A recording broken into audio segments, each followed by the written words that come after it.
Kalau yang tak boleh join tu 1-2 orang tu okey. Ini kadang-kadang lebih daripada 10 ni. Okay, baru ada 16 orang saja yang dalam grup ni. Okay, kita tengok jadual berkala unsur macam tadi saya dah cakap. Okay. Dalam topik jadual berkala unsur ada kumpulan 18 dulu. Kumpulan 1 yang kita belajar. Kumpulan 17. Kemudian kita belajar unsur kala 3. Dan unsur peralihan. Okey, kalau tengok dalam jadual berkala, ini adalah jadual berkala. Okey, berkaitan dengan jadual berkala ni, dia ada 18 kumpulan Kumpulan kat sini ada 18. Mungkin ada yang keliru tengok tanda anak panah ni. Ingatkan kumpulan kena baca daripada hidrogen pergi ke helium. Bukan Kumpulan kat sini maksudnya ini kumpulan 1, kumpulan 2, kumpulan 3, kumpulan 4, 5, 6, 7, 8, 9, 10, 11, 12, 13, 14, 15, 16, 17 dan 18. Okey, kumpulan ada 18 kumpulan. Dan kala ni yang kat bawah ni yang nombor ni 1, 2, 3, 4, 5, 6, 7. Ada 7 kala. So kala ke-7 yang ini ni. Okay, baris yang mendata ni. Kala yang menegak ke bawah itu kita panggil sebagai kumpulan. Okay, contoh yang ni. Ini kumpulan 18. Ni semua duduk dalam kumpulan 18. Ni ke bawah ni kumpulan, okey, unsur-unsur yang duduk dalam kumpulan 18, dia dah tulis kat dalam jadual berkala ni lah. Lagi satu, kalau kita nak tahulah, kalau diberikan perkaitan antara nombor proton dengan kumpulan ataupun kala. Contoh, diberi nombor proton adalah 11 proton. Okay, unsur X, atom X mempunyai 11 proton. Kemudian dia minta awak tentukan di mana kedudukan unsur X ataupun atom X. Okay, cara dia yang pertama, tuliskan susunan elektron. Okay, tuliskan susunan elektron 2, 8, 1. Ingat balik ni susunan elektron, saya pasti ramai dah tak ingat dah. So, kalau awak ingat balik, kalau kita nak tulis susunan elektron berdasarkan nombor proton, sebab apa kena tengok pada nombor proton? Sebab bilangan proton sama dengan bilangan elektron. Okay, nak tulis susunan elektron, petala yang pertama kita akan tulis dulu. Baru ikut petala kedua dan baru ikut petala ketiga. So dekat petala pertama ni maksimum boleh isi 2 elektron. Petala kedua dan petala ketiga dan seterusnya kalau ada banyak petala, maksimum adalah 8 elektron. Okay, maksimum adalah 8 elektron untuk petala selain daripada petala pertama. So cara nak tulis, penuhkan dulu petala pertama. Kalau ada 11 elektron, 2 sebab maksimum, penuhkan dulu 2. So ada baki baru kita buka petala kedua. So kalau kita tengok 11 tolak 2 ada baki 9.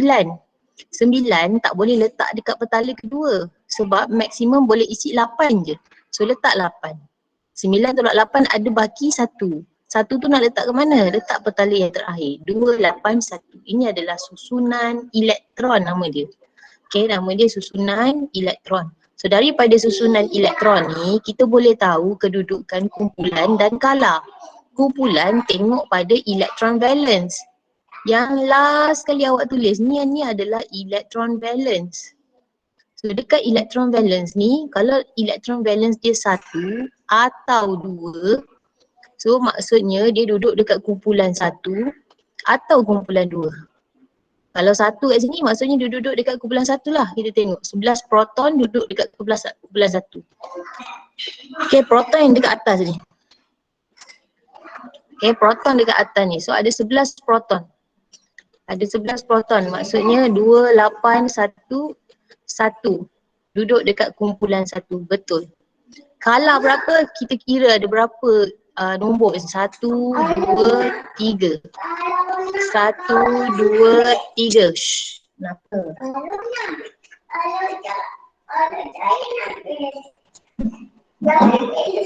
Okay. 3 nombor jadi kala 3. Ya boleh, nak pergi sana. Okay, kala 3. Kala 3 kita tengok ada berapa nombor. So kala 3. Okay, kalau lah elektron valence dia lebih daripada 2. Maksudnya 3, 4, 5 dan sampai ke 8 lah. Jadi kena tambah 10. Okay, kena tambah 10.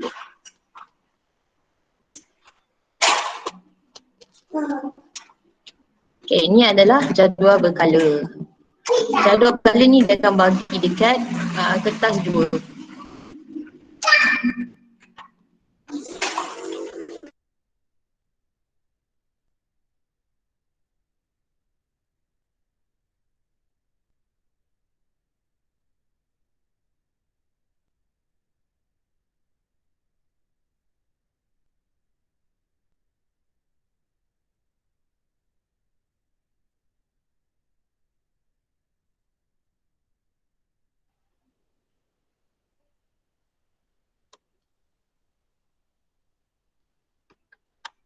Okay, tengok dekat soalan, kita tengok ada kata kunci. Kalau soalan minta namakan kumpulan, kita kena letaklah kumpulan 1, kumpulan 2, kumpulan 13, 14, 15, 16, 17, 18. Kumpulan 3 tak ada. Sampai kumpulan 12, dia tak ada. Yang ada kumpulan 1, kumpulan 2, kumpulan 13, 14, 15, 16, 17, 18. Bukan tak ada dalam jadual berkala tau. Ada dalam jadual berkala 2, 3 sampai 12 tu. Tapi dalam soalan dia tak tanya. Yang dia tanya ni 1, 2, 13, 14, 15, 16, 17, 18. Okey, kala kita ada kala 1 sampai kala 7. Okey, contoh soalan kalau tanya sifat fizik. Jawapan dia berkilat, logam, takat lebur rendah atau takat lebur tinggi, takat didih tinggi, ketumpatan rendah. Itu adalah sifat fizik. Kalau ditanya sifat kimia, kena nyatakan dari segi tindak balas. Contohlah unsur kumpulan 1 dia boleh bertindak balas dengan air. Maksudnya inilah sifat kimia dia. Boleh bertindak balas dengan air. Itu sifat kimia. Okay, boleh bertindak balas dengan gas oksigen. Contohnya itu sifat kimia. Boleh bertindak balas dengan gas klorin. Ini sifat kimia. Ini sifat kimia. Okay, jangan letak sifat kimia tu bercampur dengan sifat fizik. Sifat fizik lain. Sifat kimia ni adalah tindak balas. Dan cara nak tulis susunan elektron lah. Tadi saya pun dah cakap dah. Dah cerita macam mana 281. So contoh dekat bahagian akhir ni, ini adalah menentukan elektron valence, menentukan kumpulan dan bilangan kala kita ikut ada berapa nombor kat sini lah. Kalau ikut kat sini ada 3 nombor. 1, 2, 3. 3 nombor jadi kala 3.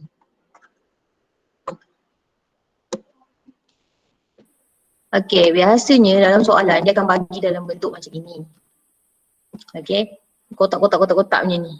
Dia tak adalah bagi macam jadual cantik macam tadi tu. So awak kena tahulah dekat kumpulan 1, ni kumpulan 1 yang turun ke bawah ni, kumpulan 1 juga dipanggil sebagai logam alkali. Okay, kumpulan 1 adalah logam alkali. Kumpulan 18 ini yang hujung sekali 18 kita panggil gas adi.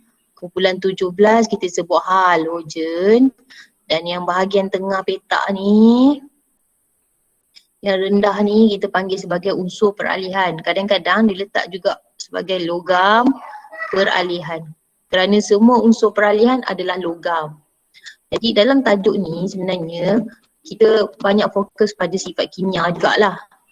So untuk sifat kimia, sifat kimia ingat tadi kan, sifat kimia adalah tindak balas. Okay, kita belajar kumpulan 18. So untuk kumpulan 18, dia tak bertindak balas. Tidak bertindak balas sebab apa? Sebab semua unsur dalam kumpulan 18 adalah telah mencapai susunan elektron oktet stabil. Okay, susunan elektron oktet stabil. Ni kenapa kumpulan 18 tak bertindak balas? Sebab dia dah stabil. Tapi tak boleh jawab. Dah stabil je, tak dapat markah. Jawapan awak kena lengkap. Susunan elektron oktet stabil. Ingat ni SIOS. SIOS ni apa? Susunan elektron oktet stabil. Ada 4 perkataan dalam tu yang boleh dapat 1 markah. 1 markah tau untuk 4 perkataan ni. So kena hati-hati. Okay. Kumpulan 18, sifat kimia dia tak ada sifat kimia. Sebab apa? Dia tidak bertindak balas. Bersifat lengai. Lengai tu maksudnya tak bertindak balas lah. Okay, kenapa? Kalau dia tanya kenapa? Ni lah. Kerana unsur kumpulan 18 mencapai susunan elektron oktet stabil. Kalau kita tengok contoh macam argon ke neon ke, ni stabil 2, 8. Okay. 2, 8. Ni kita tengok contohlah nama kat atas ni. Neon. Okay, neon ada 10 proton. Maksudnya ada 10 elektron. 10 elektron. Kalau kita buat 10 elektron, petala pertama maksimum boleh isi 2 elektron. Petala kedua ada 8 elektron. Kalau kita campurkan memang ngam-ngam. Sini tak ada kosong langsung dah. Dah tak boleh tambah lah. Kalau nak ada 1 elektron nak masuk pun tak boleh. Sebab tu kita kata dia stabil. Okay, sebab dia dah mencapai susunan elektron oktet yang stabil. Okay, kemudian kita belajar kumpulan 17, kumpulan 1. Okay, kumpulan 1 ni eksperimen kita sempat buat hari tu. Yang sampai pecah-pecah balang gas tu, ingat tak? So, itu adalah sifat kimia sebenarnya. Awak buat letak lithium dalam air, itu adalah sifat kimia. So, kumpulan 1, sifat kimia dia ada 3. Yang pertama adalah boleh bertindak balas dengan air. Okay, yang pertama boleh bertindak balas dengan air. So kumpulan 1 contohnya macam lithium. Boleh bertindak balas dengan air. So biasa kumpulan 1 kita ingat 3 je. Lithium, natrium, kalium. Ni ikut turutan dalam jadual berkala turun ke bawah. Okay, tengok balik ni. Ni. Lithium, natrium, kalium. Hidrogen tu kita biarkan sebab hidrogen ni ditumpang je kat situ. Okay. Saya ambil lithium lah. Lithium tambah dengan air, kita akan dapat lithium hidroksida dan gas hidrogen. So imbangkan bersamaan, letak 2 kat sini. Lengkap lah, imbang lah. Jadi kat sini yang pertama boleh bertindak balas dengan air. Ni sifat kimia yang pertama. Kalau ingat balik, bila kita letak lithium, dia bergerak dengan perlahan atas permukaan air. Bila letak natrium, dia bergerak dengan cepat. Bila kita letakkan kalium, dia bergerak dengan sangat cepat dan ada nyalaan yang terang. Yang awak suka tu kan, nyalaan tu bergerak dengan terang lah. Okay, sifat kimia yang kedua, unsur kumpulan 1 ni boleh bertindak balas dengan gas oksigen. Okay, boleh bertindak balas dengan gas oksigen yang bakar dalam balang gas tu. Ni eksperimen ni. Ni letak lithium, lepas tu kita bakar, masukkan dalam balang gas. Balang gas ni kita dah isikan dengan gas oksigen. Okay, kita bakar kat dia kan. Lepas tu tindak balas je sebenarnya, contohlah lithium tambah dengan oksigen, kita akan dapat lithium oksida. So imbangkan bersamaan. Okay. Imbangkan bersamaan kat sini. Lepas tu kita tengok kalau buat perbandingan antara lithium, natrium, kalium. Okay, lithium, natrium, kalium. Saya buat sebelah dekat sini. Bila letak dengan oksigen, lithium nyalaan dia merah. Okay, natrium nyalaan dia warna kuning. Warna kuning. Dan kalium kita nampak nyalaan dia warna ungu kemerahan. Kalau dari segi nyalaan ni kita nampak merah, kuning, ungu, maksudnya dia lagi reaktif. Okay, kalau dari segi pergerakan dalam air pun sama, kita nampak perlahan, cepat, sangat cepat, maksudnya dia lagi reaktif bila turun kumpulan. Okay, dan yang ketiga boleh bertindak balas dengan gas klorin. So contoh lithium tambah dengan klorin, kita dapat lithium klorida. So imbangkan persamaan. Okey. Daripada sini sebenarnya dia punya nyalaan, yang ni kita tak buat eksperimen sebab gas klorin tu dia agak beracun sikit. Okey, nanti takutlah awak yang tak beracun pun awak dah membahayakan diri awak sampai pecah sana pecah sini. Kalau kita guna yang beracun ni takut pula ada yang termakan ke apa kan. Tapi kalau kita buat eksperimen ni kita akan dapat warna nyalaan sama dengan oksigen. Merah, kuning dan juga ungu kemerahan. Okey, ni untuk kumpulan 1. Kumpulan lepas tu kita belajar kumpulan 17. Okey, kumpulan 17.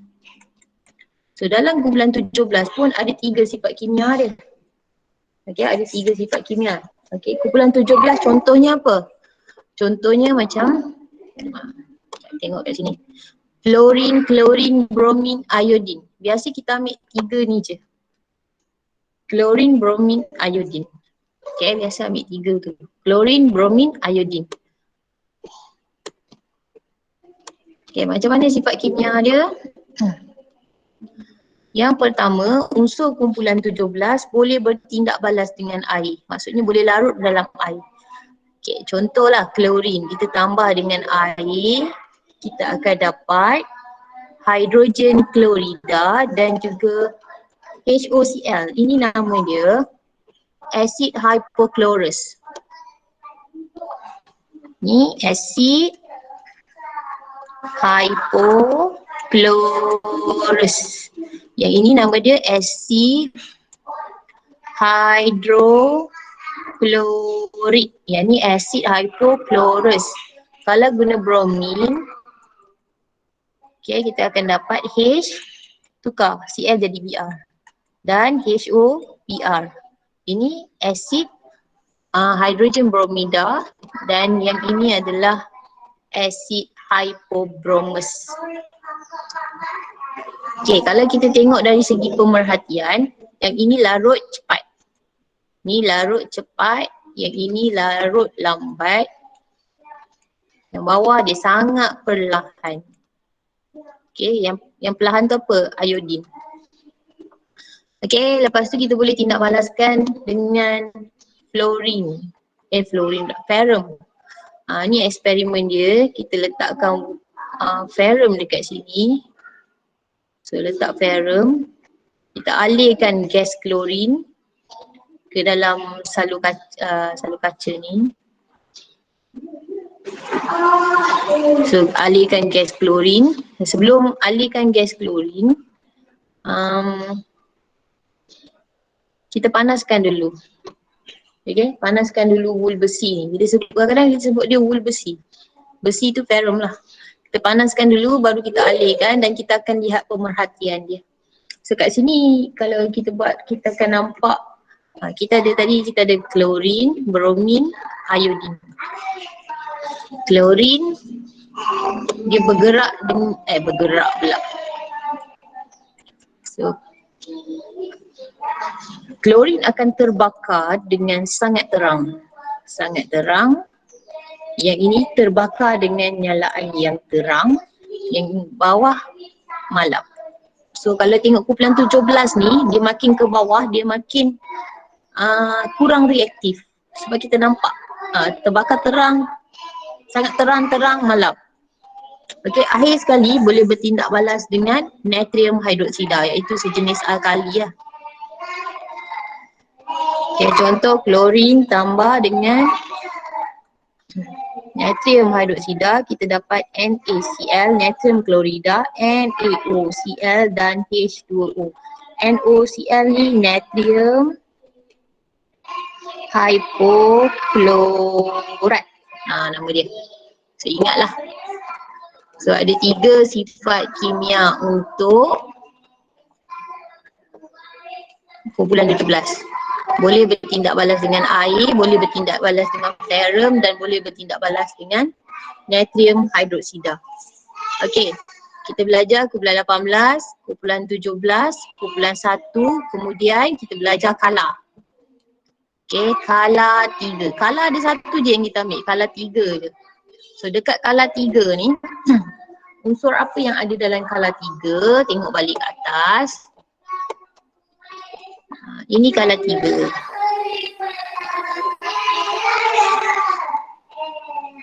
So natrium, magnesium, aluminium, silikon, fosforus, silikon, fosforus, sulfur, klorin dan juga argon. Okey, dari segi sifat dia kejap. Ini kala 3 tadi. Okey, natrium, magnesium, aluminium, silikon, fosforus, sulfur, klorin dan juga argon. Ini sampai sini. Keadaan dia adalah pepejal, sifat fizik dia. Dua ni, klorin dengan argon ni adalah gas. Okey, adalah gas. Kemudian dari segi logam, bukan logam. Okey, logam, 3 ni logam.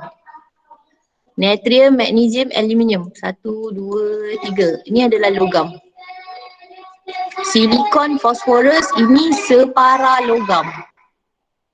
Atau kadang-kadang dalam soalan disebut sebagai metaloid. Okay, metaloid, awak tahu metaloid tu apa? Separa logam, separuh logam. Okay, kegunaan separuh logam ni untuk buat untuk buat apa ini nama, diode ataupun transistor. Okay, dan selepas tu kita ada sulfur, klorin, argon, ini adalah bukan logam. Okay. Lagi yang nak kena tahu dekat dalam kala 3 ni adalah bila dia jadi oksida. Contoh dia natrium oksida, magnesium oksida, aluminium oksida. Okay, silikon oksida. Maksudnya semua ada oksida lah. Okay, bila ada oksida, bila ada oksida, apa yang berlaku kat sini? Okay, pecahan dia macam gini pula. Ni kalau ada oksida. Natrium dengan magnesium, sifat oksida dia adalah bersifat alkali ataupun base. Okay, base tu alkali lah. Okay, aluminium ni dia sendirian, dia adalah amphoteric. Dan daripada silikon sampai klorin, argon dia tak ada oksida sebab dia tidak bertindak balas. Kumpulan 18 kan. Okay. Ini adalah bersifat asid. So amphoteric ni maksudnya dia boleh dua-dua lah, asid dengan base. Itu amphoteric, dia tengah-tengah, iaitu aluminium oksida. Okay, dia boleh bertindak balas dengan asid, boleh bertindak balas dengan base. Dua sifat dia ada. Okay, akhir sekali adalah unsur peralihan. So dekat dalam unsur peralihan, apa yang awak kena tahu? Sifat istimewa dia.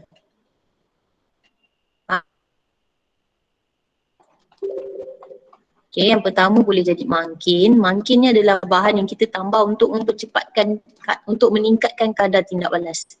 Okay, yang kedua adalah boleh menjadi sebatian kompleks. Okay, sebatian kompleks tu. Contohnya awak tengok KMNO4, ni kompleks lah ni. Okay, lagi dia boleh mempunyai lebih daripada satu nombor pengoksidaan. Okay, dan lagi satu yang terakhir adalah logam ataupun sebatian berwarna, ada warna. Okay, itu semua adalah yang kita dah belajar dalam kumpulan jadual berkala unsur. Sebenarnya ada tindak balas tu kumpulan 1 dengan kumpulan 17 je. Kumpulan 1 ada 3, air, oksigen, klorin. Kumpulan 17 pun ada 3, klorin pula. Air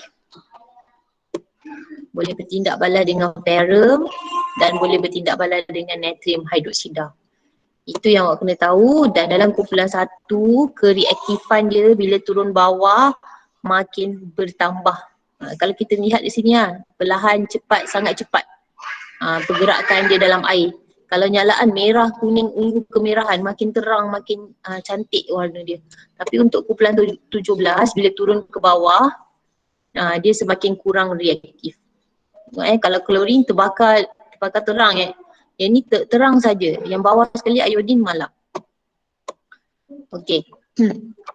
Kita tengok. Banyak tau awak kena tahu. Soalannya kadang sikit je. Okey, kata kunci lagi, saiz atom. Turun kumpulan, saiz bertambah. Kenapa bilangan petala berisi elektron bertambah? Okey. Ni awak logikkan dengan jadual berkala tadi lah. Kat sini. Contohlah kat sini lah senang. Okey, ini kala 1. Kala 2. Kala 2 sebab ada 2 petala. Kala 3 sebab ada 3 petala. Kan makin lama makin besar. Sebab tu bila turun kumpulan, dia makin besar saiz dia. Okey, tapi apabila merentasi kala, saiz atom akan berkurang. Bila merentasi kala, saiz dia semakin berkurang kerana bilangan proton bertambah, daya tarikan nukleus terhadap petala elektron bertambah kuat, jadi petala akan mendekati nukleus. Contohlah, natrium ada 11 proton, magnesium ada 12 proton, aluminium ada 13 proton. Semua ada 3 petala. Tapi kenapa saiz dia makin kecil? Okey, sebab bilangan proton dekat dalam ni banyak. Bila makin banyak, nukleus dia makin kuat lah. Bila makin kuat, dia makin kuat lah tarik petala tu ke arah dia. Itu yang makin lama makin kecil saiz dia. Okey, kereaktifan. Tadi saya dah sebut dah. Ada 2 je. Dekat kumpulan 1 dan kumpulan 17. Kenapa kereaktifan unsur kumpulan 1 apabila menuruni kumpulan dia semakin bertambah? Okey, sebab yang pertama, sebab saiz atom besar. Jarak antara nukleus dengan elektron valence semakin jauh. Daya tarikan antara nukleus dengan elektron valence semakin lemah. Jadi mudah untuk lepaskan elektron. Kenapa lepaskan elektron? Untuk capai susunan elektron oktet stabil. Contoh natrium tadi ada 3 petala. Petala yang terakhir elektron valence dia 1, dia tak stabil. Jadi cara dia nak stabil, dia lepaskan elektron. So, itulah makin lama, bila makin besar, jarak antara nukleus dengan elektron valence makin jauh. Jadi daya tarikan nukleus dia lemah, mudahlah untuk elektron tu terlepas keluar. Okay, untuk kumpulan 17, dia terbalik. Okay, huraian dia sama je. Ni sama. Ini tak samalah. Yang ini sebab kumpulan 17 dia semakin berkurang daripada kereaktifan. Tapi reason ni yang pertama, yang kedua, yang ketiga sama. Tapi yang terakhir sekali, sukar menerima elektron. Okay, kumpulan 17, katalah dia ada 3 petala. Elektron valence dia ada 7. Kalau dia nak lepaskan semua untuk capai CEOS ni, susunan elektron oktet stabil, susah dia nak lepaskan 7. Lagi senang dia terima 1. Sebab macam tadi kumpulan 1 dia senang lepas kan. So dia ambil lah yang kumpulan 1 dah lepaskan tu untuk masuk kat dalam petala dia kat sini. Okay, sekarang bila dia dah masukkan 1, jadi dia dah stabil. Sebab tu ayat yang terakhir ni kita kena ubah untuk kumpulan 17, sukar menerima elektron bila saiznya makin besar kerana daya tarikannya makin lemah. Okay, kita tengok contoh soalan. Okay, buat sama-sama Ada tengok belum contoh ni? Dah. Okay, soalan A. Apa jawapannya?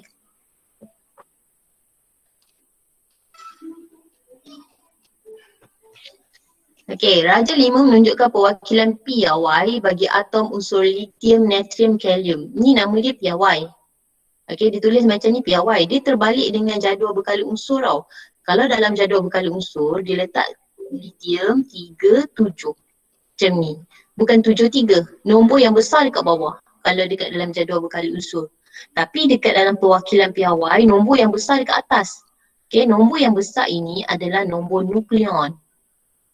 Okay, ini adalah bab 2. Nukleon adalah hasil tambah proton dengan neutron.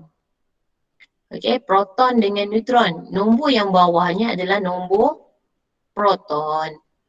So bawah proton, yang kecil proton. Yang besar mestilah yang hasil tambah. So hasil tambah mesti besar nombor dia. So bawah proton. Okay, dalam kumpulan manakah unsur-unsur dalam jadual berkala? Okay, unsur-unsur ni berada dalam jadual berkala. Kita tengok yang lithium dulu. Nak tahu duduk kat mana, tengok nombor proton dia. Nombor proton ada 3 proton. Maksudnya dia ada 3 elektron. Buat susunan elektron. 2, 1. Natrium 2, 8, 1. Kalium 2, 8, 8, 1. So nak tahu kumpulan, tengok pada elektron valence. So elektron valence ini dia 1, 1, 1. Kumpulan berapa? 1. Ya, kumpulan 1. Okey, cara nak tulis ada yang mungkin suka nak eja SSRTU2. So ini salah. Ini betul. Nombor, tulis nombor. Jangan tulis ejaan 1 ni salah. Okey. Sebab apa? Sebab ini kata nama khas.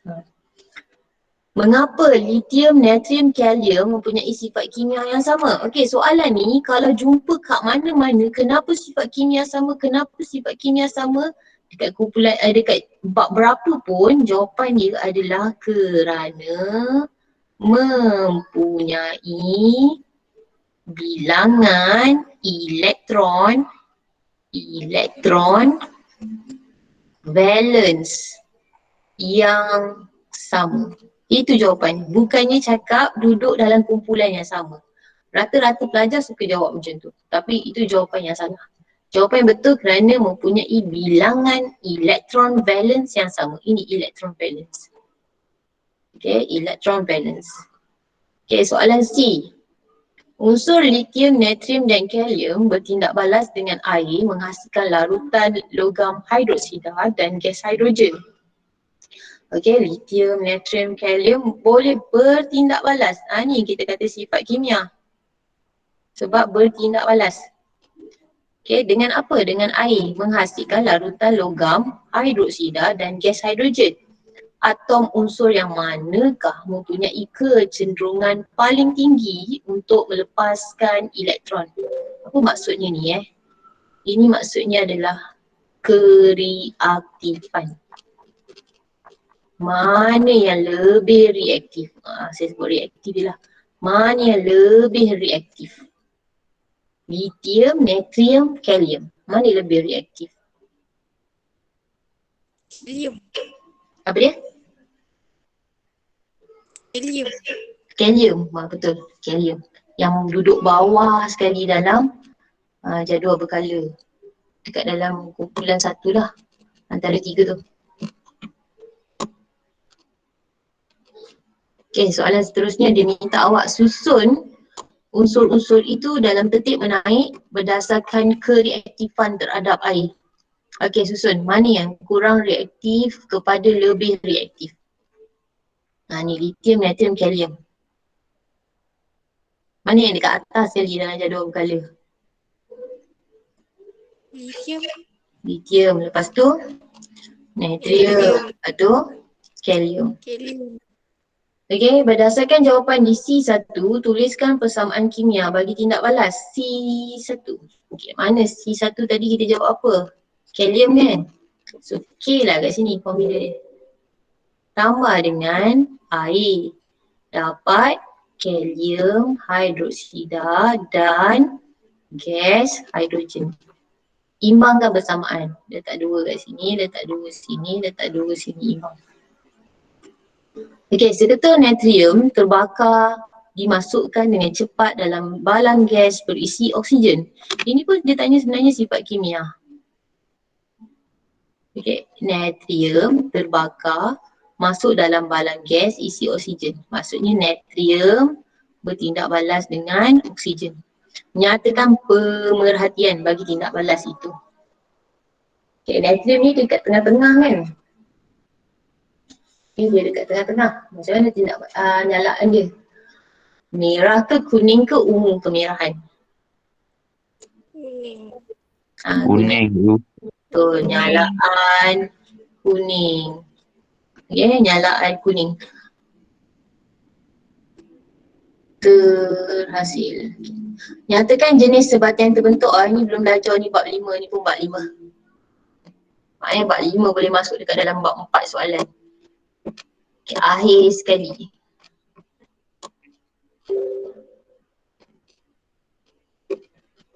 Okay.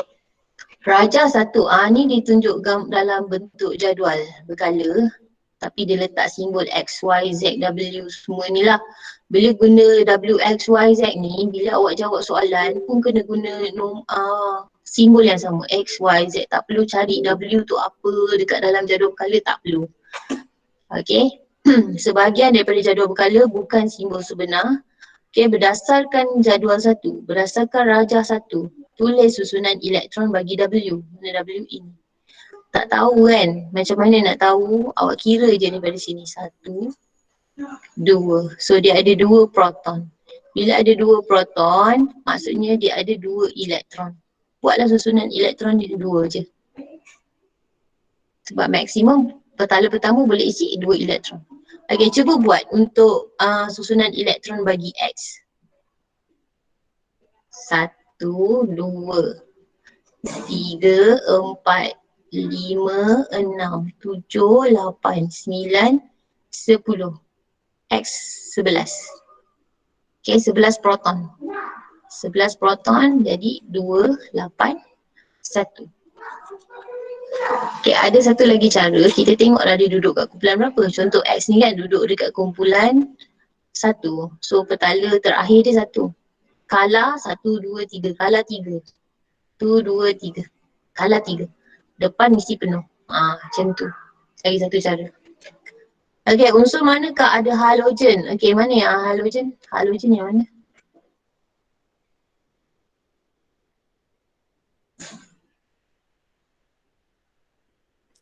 Kumpulan 17. Y. Okay. Y. Nak jawab kumpulan 17 ke nak jawab Y? Y pun. Y. Ya, betul. Jawab Y. Okay. Jawab Y. Jangan cari Y tu apa. Jangan letak Y tu klorin ke bromin, tak perlu. Okay, letak Y sahaja. Okay, B. Maklumat di bawah menunjukkan ciri istimewa bagi suatu unsur dalam rajah satu membentuk sebatian berwarna. Berwarna. Dah masuk dalam kepala awak dah. Siapa yang berwarna ni? Dijadikan sebagai mangkin. Unsur manakah menunjukkan ciri di atas? Unsur mana? Z. Ya, Z. Unsur peralihan kan? So Z. Jangan letak jawapan peralihan. Jangan letak jawapan unsur peralihan. Salah. Dia nak berdasarkan rajah. So kena tengok pada rajah lah unsur mana yang duduk di situ.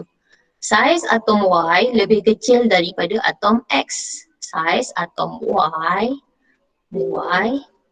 lebih kecil daripada atom X. Y dengan X duduk dalam kala yang sama. Okay, dalam kala yang sama. Terangkan mengapa. Okay, jawapan dia. Yang pertama, nombor proton atom Y lebih banyak daripada atom X. Yang kedua, daya tarikan nukleus terhadap petala atom Y lebih kuat daripada atom X. Daripada atom X. So, 2 markah ni je lah. Kalau dia bagi 4 markah, awak kena bagi alasan yang macam saya bagi ke atas tadi tu. Yang ini. Ni, kalau 4 markah lah. 1, 2, 3, 4. 4 markah.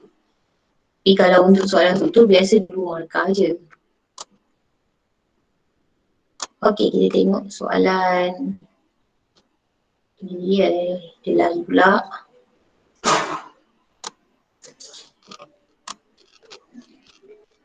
Okey, elemen Q mempunyai 3 petala berisi elektron dan 3 elektron valence. 3 petala berisi elektron dan 3 elektron valence.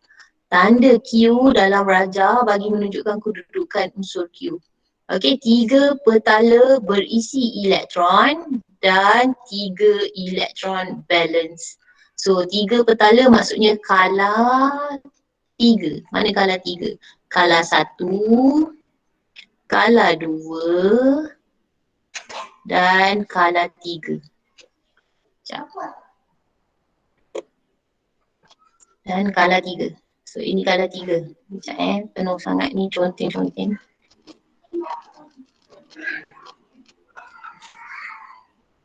Okey, kat mana Q? Dia kata 3 petala dan elektron valence 3. So elektron valence 3 maksudnya kumpulan 13. Bukan kumpulan 3 sebab kalau 1 dengan 2 kita tak payah tambah 10. 3 sampai 8 kita kena tambah 10. So 13 kat sini. Ni 1, 2, 13, 14, 15, 16, 17, 18. So 13 skala 3. So ini Q. Jangan kira kala tu daripada atas ni saja. Kena kira daripada sini. 1, 2, 3. Dia setara. Okey, E.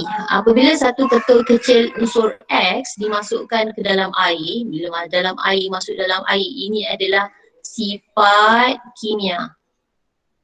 Larutan beralkali terhasil dan gas hidrogen terbebas. Ingat tak?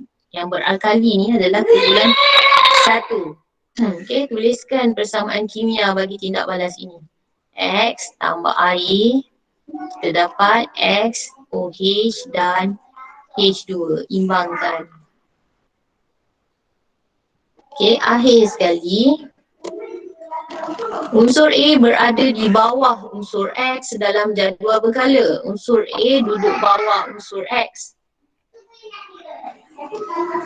Bandingkan kereaktifan unsur A dan unsur X apabila bertindak balas dengan air. So apa jawapan dia? Unsur A lebih reaktif dari unsur X. Unsur A lebih apa tadi? Reaktif. Okey, lebih reaktif jangan letak lebih aktif. Lebih reaktif daripada unsur X apabila bertindak balas dengan air. Okey. Ada apa-apa nak tanya tak setakat ni?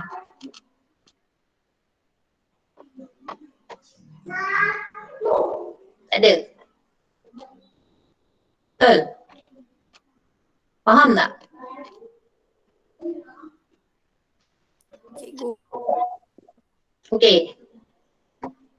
Cikgu. Ha. Kalau dia minta persamaan kimia tu, Ha? kan? Kita kena tulis persamaan kimia dia, lepas tu memang mesti kena seimbangkan.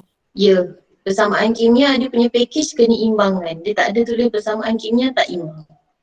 Tapi syarat nak tulis persamaan kimia tu mesti kena hafal ion dulu.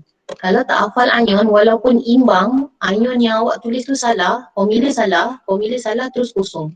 Dia tak tengok. Ni sebenarnya persamaan kimia ada 2 markah. Okey, mesti 2 markah. Markah pertama adalah menulis dengan betul lah. Menulis persamaan dengan formula kimia yang betul.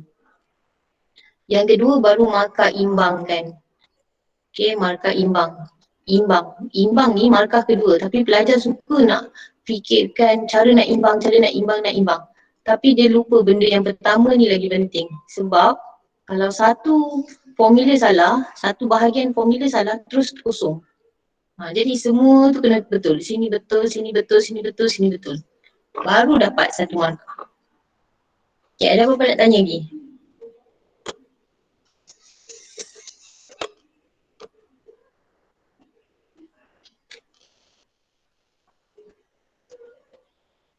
Tak ada? Okey, kalau tak ada, saya nak minta awak jawab soalan quiz macam biasalah dekat dalam Google Form. Saya dah masukkan dalam dekat dalam Telegram ada, dekat dalam Google Classroom yang rasmi pun ada. Okey, ada apa-apa masalah tolonglah cakap awal-awal, jangan biarkan masalah tu jadi makin banyak. Bila jadi makin banyak, nanti awak sendiri yang susah. Bila awak